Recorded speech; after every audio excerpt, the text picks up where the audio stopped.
3, 2, 1, gravando! Vamos lá! Começamos o capítulo com Kuma e Jinny na história de capa. Eles estão fazendo churrasco com salmões que estão sendo caçados por Kuma com o poder da sua Akuma no Mi. É bem diferente uma capa focada nos personagens centrais da saga. Não sei porquê, mas senti essa estranheza. Vamos então para os Goroaces. Se você não quer saber deles, você pode pular diretamente para 1 minuto e 35 cabeças cortadas ao meio. Para essa capa eu separei Kuma, Jinny, Salmão e Água para a gente analisar. Então vamos começar com Kuma. Seu Goroace nos leva ao capítulo 90. Assim como o pai da Bonnie, Luffy não consegue ver a diferença entre ele e um tritão. Para Nika, todos são iguais. E o capitão precisa da força de todos para ser o rei dos piratas. O Goroace de Jinny nos leva ao capítulo 22. Na capa vemos o Luffy quebrando a ilha do futuro ao meio. Neste capítulo, também, Gaimon pede para o capitão comprar o mundo depois de achar o One Piece. Será este o sonho do Luffy?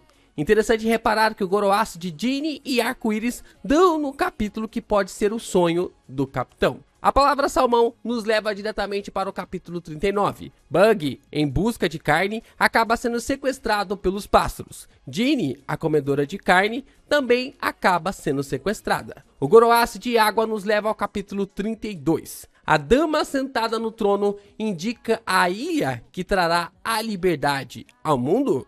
Yo, Geeks, aqui é o LP e você está no canal do Geek Brasil. Fiquem ligados que esse vídeo contém spoilers do capítulo 1097 do mangá de One Piece. É hoje, rapaziada. Hoje estreou na Amazon o primeiro volume de Que Haja Luz. Mais de 22 capas inéditas, mais de 20 artes exclusivas para Light Novel, mais de 8 conteúdos extras expandindo ainda mais o universo. Se você assina o Kindle, você é um cara sortudo, porque você já pode ler o e-book na faixa. Lembrando que aqueles que assinam o Apoia-se da Novel, que está com o link na descrição, já estão com esse volume em mãos. Então clica no link e começa a ler agora a Light Novel do Geek Brasil. Agora sim, vamos ao desenrolar da história de Kuma e Jinny.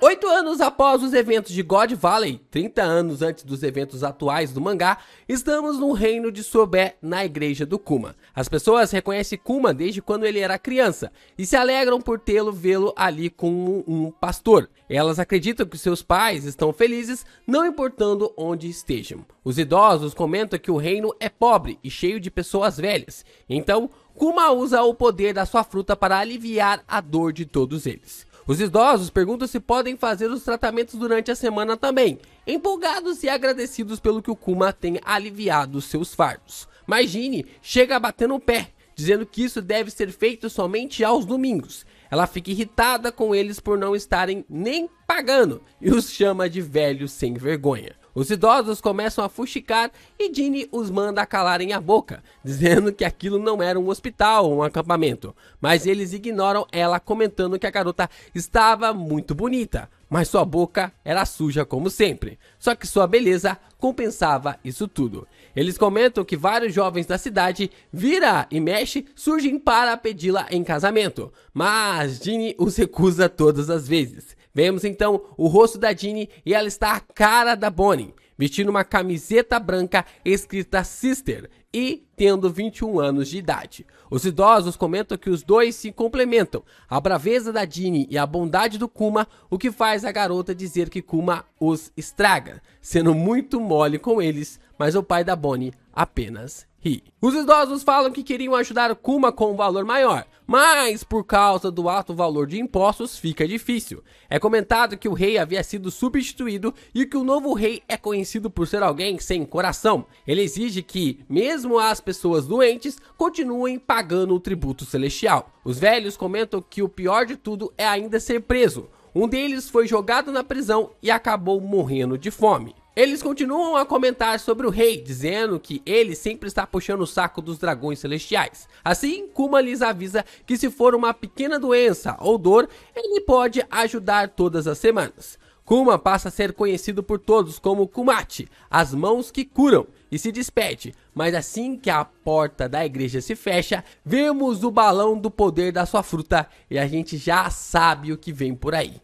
Kuma respira fundo, atravessa a barreira e toma todas as dores dos velhos que haviam passado aquele domingo com eles. No final do processo, Ginny está chorando e Kuma está no chão. A garota lhe ajuda a levantar para ser tratado. Ginny reclama que é o mesmo processo todas as semanas e que ninguém sabe do tipo de sofrimento que Kuma passa todas as vezes. Kuma afirma que essa é a única maneira de aliviar a dor dessas pessoas. Se alguém não assumir os fardos da dor, ela voltará para quem as suportava anteriormente. O pai da Bonnie pede desculpas por lhe preocupar assim todas as semanas e diz que treinará para ficar ainda mais forte, mas Ginny apenas diz que esse não é o problema. Então, antes do clima ficar algo terrível, Kuma diz que os idosos devem ter trazido algo para eles comerem, o que faz Ginny ficar ainda mais feliz. Mais de 8 anos se passam e agora Ginny está pedindo Kuma em casamento, enfatizando ali o pedido várias e várias vezes. O jovem apenas responde que eles não vão se casar, mas a garota questiona qual seria o problema.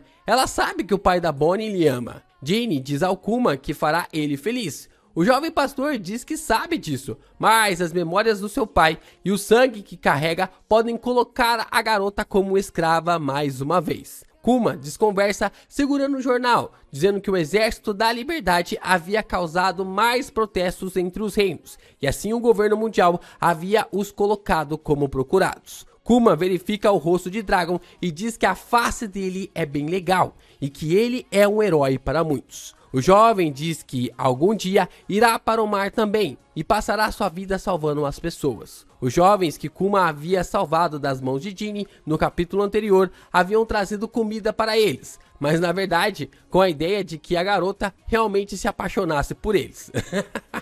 O pai da Bonnie os agradece, mas a garota os bota para correr, chamando Kuma de estúpido por não se casar com ela. Mas no mesmo ano acontece um grande incidente. No mesmo ano, há 22 anos, acontece um incidente onde Kuma exige a libertação de pessoas sequestradas. Os soldados argumentam se Kuma pretende mesmo desafiar o exército real, e eles questionam quem é o jovem para realmente querer fazer algo assim. Os soldados do exército dizem que as leis haviam mudado e que agora, no reino de Sobé, eles podem fazer o que quiserem com as pessoas da região sul da ilha, o que deixa Kuma consternado com a ideia de seres humanos se tornarem escravos. Acho que não tem como nem disfarçar essa referência do Oda sobre os povos do norte quererem escravizar os povos do sul, na forma como era colocado antigamente. Kuma vai pro ataque e explode contra eles. Os soldados tentam avisar o rei sobre isso, mas ele se recusa a ouvi-los, dizendo que em breve eles aceitarão esse novo normal. Que a partir daquele dia, o setor norte será conhecido como o verdadeiro reino de Sobé, e que a soma do tributo celestial a ser paga ao governo mundial é decidida pelo número de cidadãos. Ou seja, com a parte sul escravizada, a parte norte não terá que trabalhar para pagar o imposto, deixando os moradores do sul com essa carga de trabalho desgraçada. Assim, se eles cortarem a relação com os idosos que vivem na região sul do país, com certeza o reino de Sobé irá florescer, de acordo com as palavras do rei. Vamos para a prisão e vemos Kuma, Ginny e os demais no lugar. E o jovem questiona por que eles foram presos também. Ginny responde que correram para pleitear a libertação de Kuma. E os jovens, que sempre pedem a mão da garota em casamento, afirmam que também foram repreendidos e acabaram sendo detidos. Isso leva todos eles a gargalharem juntos, menos o Kuma. O jovem pastor começa a ficar irritado, dizendo que a ideia de dividir um país ao meio veio dos Tenryubitos e que o rei atual é apenas um peão na mão deles. Ginny então os alerta de que, caso se oponham ao rei, eles terão que se preparar para lutar contra o governo mundial. Mas então, vários ataques acontecem em sequência, explodindo muitas casas, e assim vemos as imagens de Dragon e Ivan invadindo a ilha, dizendo que jamais deixarão o rei escapar e que ele dava nojo. Dessa forma, um certo grupo derrubou o rei e deu liberdade a todos, fazendo a população inteira do país celebrar, escapando da governança do mal. Dragon fica empolgado com a apresentação de Kuma. Ivan diz que ele verá o que o jovem é capaz de fazer. Assim, Ivan e Dragon chegam até onde Kuma e Jinny estão presos, o que deixa os dois tremendamente felizes. O irmãozão apenas questiona se o Kuma é o mesmo do passado e lhe informa que havia chegado a hora de mudar o mundo. O narrador então nos explica que o exército deles transformou a raiva de todos contra os governos de vários países em protestos. O Exército da Liberdade, que teve início na mesma época que a Era dos Piratas e tomou uma decisão crucial após a destruição de Ohara, optou por se transformar em rebeldes armados. Assim, com a adição de Kuma para se tornar um dos pilares do exército, Dragon e Ivan transformaram um grupo que ficou conhecido como o Exército Revolucionário, que reverberou pelos 4 cantos do mundo. Vemos uma página dupla do caramba com a maioria dos representantes do Exército Revolucionário, com a Belobete já presente no grupo. Nesse momento, Dragon aparece ainda sem a marca no rosto e expressa a necessidade de terem mais recursos. Ele se compromete a realizar pesquisas e fornecer treinamentos a todos os recrutas interessados, com o objetivo de espalhar o maior número de pessoas no mundo através da causa. Kuma questiona por que o exército precisa ser armado e Dragon responde, finalmente, que havia sido o antigo marinheiro, mas que não havia encontrado sua justiça por lá. Ivan diz que ambos os grupos devem ajudar as pessoas, mas não foi isso que Dragon viu dentro da base da marinha. Kuma diz que vai seguir Dragon e o pai do Luffy lhe informa que não deixará ele se arrepender dessa escolha. Mais 8 anos se passam e Kuma retornou ao reino de Sobe para verificar como estavam as pessoas do seu país quando visitava a sua igreja. Jinny aparece cantarolando em outro reino que é desconhecido, e ela está liderando seu próprio grupo. A garota está longe do Kuma, mas está feliz que amanhã verá o personagem. Os jovens do grupo dizem que o Kuma é um cara de sorte por ter Jinny ao seu lado, e vemos que agora a personagem era comandante do leste do Exército Revolucionário, que atualmente está sob os cuidados de Belobete. Ela está comendo e armada até os dentes, mas está feliz porque em breve poderá ver o Kuma. Mas alguns passos são ouvidos perto deles, e pela colorização preta dos sapatos e da calça, tudo leva a crer que seja um paralelo realmente com Akainu. As pernas cruzadas da Jinny, sentada na caixa, também é a mesma pose que a Bonnie estava quando Barba Negra quis barganhar com o Almirante. Além de que, os pés do Akainu surgem da mesma forma quando aparece para prender a supernova. Analisando todo esse caos, dá para perceber que o Akainu tá realmente enroscado no meio de todos esses personagens e a forma como isso tudo vai culminar no atual momento que nós estamos acompanhando em Egghead. Assim, Dragon recebe a notícia que Jinny havia sido sequestrada por um inimigo tremendamente forte, deixando Dragon assustado que agora, 14 anos atrás, aparece com sua marca no olho esquerdo finalmente. Bom, pra qualquer um que achava que o Luffy era filho da Jinny ainda,